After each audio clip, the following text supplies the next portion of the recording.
ఏది అయినా చెయ్యి ఆచి చికెన్ మసాలా. ఏపీని కరువు రహిత రాష్ట్రంగా మార్చి భావితరాలకు దీర్ఘకాలిక జల భద్రతను కల్పించడమే లక్ష్యంగా కూటమి ప్రభుత్వం బడ్జెట్లో సాగునీటి రంగానికి అత్యంత ప్రాధాన్యతనిచ్చింది.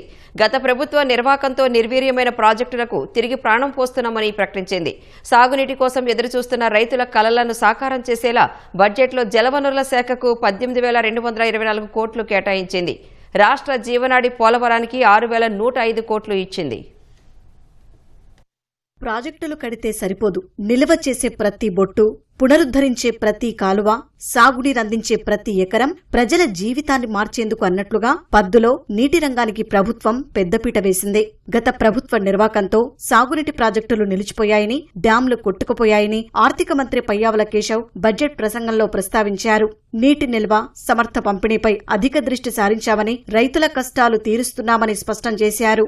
మా అభివృద్ధి వ్యూహంలో అత్యంత కీలకమైనటువంటిది సాగునీటి రంగానికి బడ్జెట్ అధిక ప్రాధాన్యతనిస్తోంది. గత ప్రభుత్వం ప్రజల నిజమైన అవసరాల్ని అర్థం చేసుకోలేదు.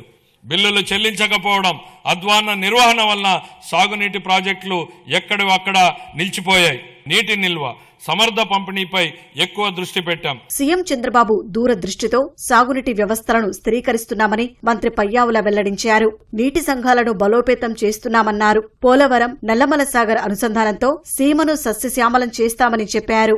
రాష్ట్ర వ్యాప్తంగా విస్తృత స్థాయిలో చేపట్టిన ఆపరేషన్ అండ్ మెయింటెనెన్స్, ఎస్డిఎంఎఫ్ మరియు ఎఫ్డిఆర్ పనులు సాగునీటి వ్యవస్థలను స్థిరీకరిస్తున్నాయి.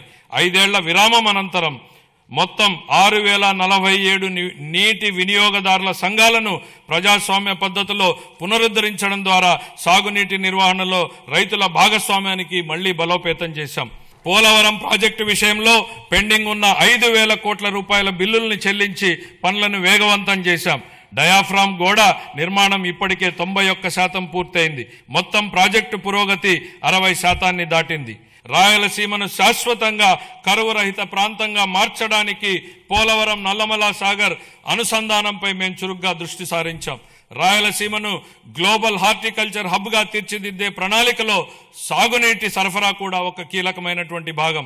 వంశధార, హంద్రినీవా, వెలుగొండ ప్రాజెక్టులను పూర్తి చేసేందుకు కట్టుబడి ఉన్నామని పయ్యావుల చెప్పారు. నాగావళి, చంపావతి అనుసంధానం పనుల్లో పురోగతి సాధించామన్నారు. వెలుగొండ ప్రాజెక్టు, బీఆర్ఆర్ వంశధార దశ 2, అలాగే వంశధార నాగావళి మరియు నాగావళి చంపావతి నదుల అనుసంధాన పనుల్లో సమాంతరంగా గణనీయమైనటువంటి పురోగతి సాధించబడింది. ఇక ముందు బీఆర్ఆర్ వంశధార 2, హంద్రీనీవా, పూలసుబ్బయ్య, వెలుగొండ మరియు పోలవరం ప్రాజెక్టులను పూర్తి చేయడానికి మా ప్రభుత్వం కట్టుబడి ఉంది. 2026-27 ఆర్థిక సంవత్సరానికి గాను జలవనరుల శాఖకు 18,224 కోట్ల రూపాయల కేటాయింపును ప్రతిపాదిస్తున్నాను.